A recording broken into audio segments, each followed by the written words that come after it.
नमस्कार। मनी मेराज को उत्तर प्रदेश में रखा गया है और उत्तर प्रदेश में ही केस भी चलेगा। और इतना ही नहीं, अगर मनी मेराज को सजा हो जाती है तो भी उत्तर प्रदेश में ही जाकर सजा काटना पड़ेगा।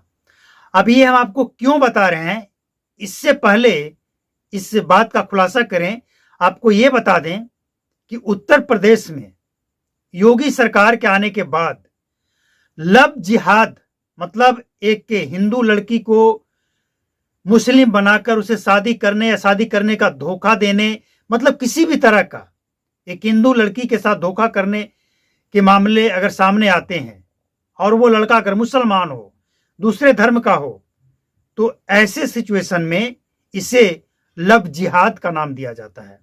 और लव जिहाद के लिए उत्तर प्रदेश में जो कानून है बहुत ही सख्त है। मतलब साफ है कि मनी मेराज के ऊपर जो एलिगेशन लगाए गए हैं, उस एलिगेशन में लव जिहाद का जो एक्ट है वो लागू ऑटोमेटिक हो जाएगा। अगर नहीं हुआ है तो हो जाएगा, क्योंकि ये केस आगे जाकर जो मोड़ लेने वाला है उसमें ये लव जिहाद का मामला सामने आ जाएगा, और है ही।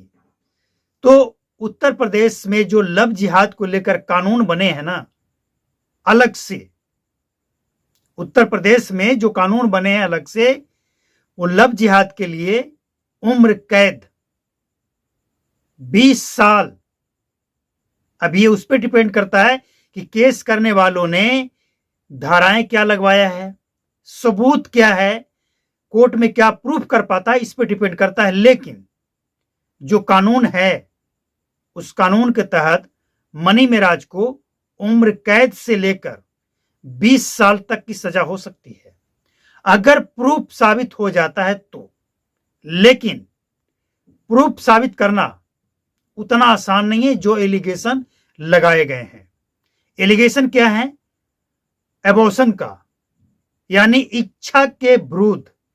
मनी मेराज वनु द ग्रेट के इच्छा के विरुद्ध एबॉर्शन करवाए हैं, गर्भपात, और इच्छा के विरुद्ध अनैतिक, जिसे समाज में, संविधान में कहीं भी स्वीकार नहीं है, इस तरह का संबंध बनाया गया है। और जान को जोखिम में डालना, ये जो एलिगेशन लगाए गए हैं, धारा 313, 28, 27, 28, 35, 77, 506, ये सब वो धाराएं हैं जो, कई धाराएं इसमें हैं वो गैर जमानती। हालांकि इसके बारे में मैंने फुल डिटेल्स में वीडियो बना रखा है, उसको आप जाकर देख सकते हैं, इस चैनल पे पड़ा है।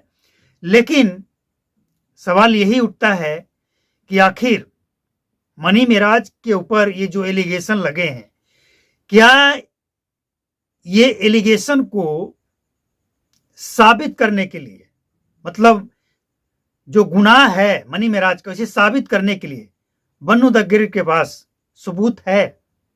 अगर नहीं है तो फिर तो मामला उल्टा भी पड़ सकता है, मानहानि का केस भी हो सकता है और कुछ भी हो सकता है, मामला उल्टा पड़ सकता है। लेकिन सबसे महत्वपूर्ण बात यह है कि जो एलिगेशन लगे हैं मनी मेराज को सजा के लिए पर्याप्त है।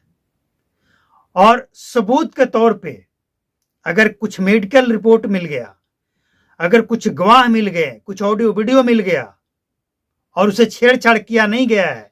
देखिए, कोर्ट में क्या होता है ना कि ऑडियो और वीडियो मोबाइल से अगर रिकॉर्ड किया गया है तो ये स्वीकार है, लेकिन उसकी फोरेंसिक जांच होती है, और जांच में अगर ये पाया गया कि इससे कोई छेड़छाड़ नहीं है, ओरिजिनल है, तो कोर्ट उसे स्वीकार कर लेती है। आपने फिल्मों में भी देखा होगा और ये सच्चाई है। अब सवाल ये उठता है कि लव जिहाद का ये मामला है या नहीं है। सबसे पहले तो यहां सवाल ये उठता है ना कि लव जिहाद का मामला है भी, या लव जिहाद का मामला ये बनाया जा रहा है। हिंदू मुसलमान है इसमें या बनाया जा रहा है? तो देखिए, अगर इस केस की गहराई से आप देखेंगे तो आप ये समझेंगे कि भाई गलती दोनों ने की है, और दोनों को अच्छी तरह से पता था कि एक हिंदू है दूसरा मुसलमान है। फिर ये लव जिहाद कैसे हो गया? क्या इसे लव जिहाद का रूप देने का प्रयास किया जा रहा है? मतलब दोनों को जब लव जिहाद तो तब है ना कि जब एक को नहीं पता है और दूसरा उसे धोखे में रखकर उसके साथ धोखा करता है। हमें जहां तक जानकारी है, लव जिहाद इसी को नाम दिया जाता है कि धोखे से किसी हिंदू लड़की को बहला फुसलाकर, फंसाकर, जोर जबरदस्ती करके या जैसे भी उसके साथ शादी या किसी भी तरह का जोर जबरदस्ती किया जाता है। लेकिन यहां तो मामला उल्टा है ना। बन्नू द ग्रेट को पता था कि ये मुसलमान है, अगर उससे शादी करेंगे तो मुसलमान इस्लाम अपनाना भी पड़ेगा, बीफ खाना भी पड़ेगा, नमाज भी पढ़ना पड़ेगा, बुर्का भी पहनना पड़ेगा और इस्लाम फॉलो करना पड़ेगा। पता था ना कि नहीं पता था? और मनी मेराज को भी पता था कि वो एक हिंदू लड़की है। मनी मेराज को यह भी पता था कि उसके जो फॉलोवर्स हैं, सपोर्टर हैं, हिंदू भी हैं, मुसलमान भी हैं। अगर वो ऐसा करेंगे तो कुछ लोग नाराज भी हो सकते हैं। तो दोनों को जब सब कुछ पता था, फिर नौबत यहां तक आती क्यों है? मतलब क्या इसका निकाला जाए? गलती दोनों ने किया है या नहीं किया है? तो जाहिर सी बात है, गुनाह किया है दोनों ने और दोनों को इंसाफ भी मिलनी चाहिए और सजा भी मिलनी चाहिए। और ये स्पष्ट तब होगा जब दोनों आमने सामने होंगे और दोनों के वकील एक दूसरे से वो कड़े सवाल पूछेंगे जो इस केस को सोल्व करने में मदद करेगा। और उसी का इंतजार हम भी कर रहे हैं, आप भी कर रहे होंगे और उसका अपडेट हम आपके लेकर भी आएंगे। लेकिन एक बात आप और समझ लीजिए, इसे हिंदू मुसलमान का रूप देने का खूब प्रयास किया गया, लेकिन हम समझते हैं कि हिंदू मुसलमान का कोई मसला ही नहीं है। ये मसला धोखाधड़ी का है। दोनों को पता था ये हिंदू है, ये मुसलमान है, फिर न लव जिहाद है और न हिंदू मुसलमान का मसला है, ये धोखाधड़ी का मामला है। समझिए, आप किसी लड़की को काम के लिए बुलाया जाता है, इसके बाद धीरे धीरे उसके करीब जाता है और धीरे धीरे उसे ये एहसास दिलाया जाता है कि हम तुम्हारे सबसे बड़े चहेते हैं, हम शादी करेंगे और जबरदस्ती संबंध बनाया जाता है। जबरदस्ती कहा जाता है कि तुम मेरी वाइफ हो, तुमसे जबरदस्ती नहीं करेंगे तो किससे करेंगे? अब कोई यहां तक अगर कहता है तो इसे क्या कहा जाए? लेकिन ये बात स्पष्ट तब होगा जब मनी मेराज की बात भी कोर्ट में सुनी जाएगी एक दूसरे के सामने। हालांकि मनी मेराज का तो कहना, बाहर में जो कहना है कि नहीं, पति पत्नी कैसे, ऐसे कैसे? हमने देखा है वो शिवनंदन भारती वकील के पास बैठे हुए हैं, मीडिया वाले सवाल पूछे ना, उसका उन्होंने जवाब दिया है, आपने भी सुना होगा। तो ये बातें हैं, इसको आप कैसे देखते हैं, कैसे मानते हैं, इसके बारे में आप क्या सोचते हैं? अपना राय जरूर दें।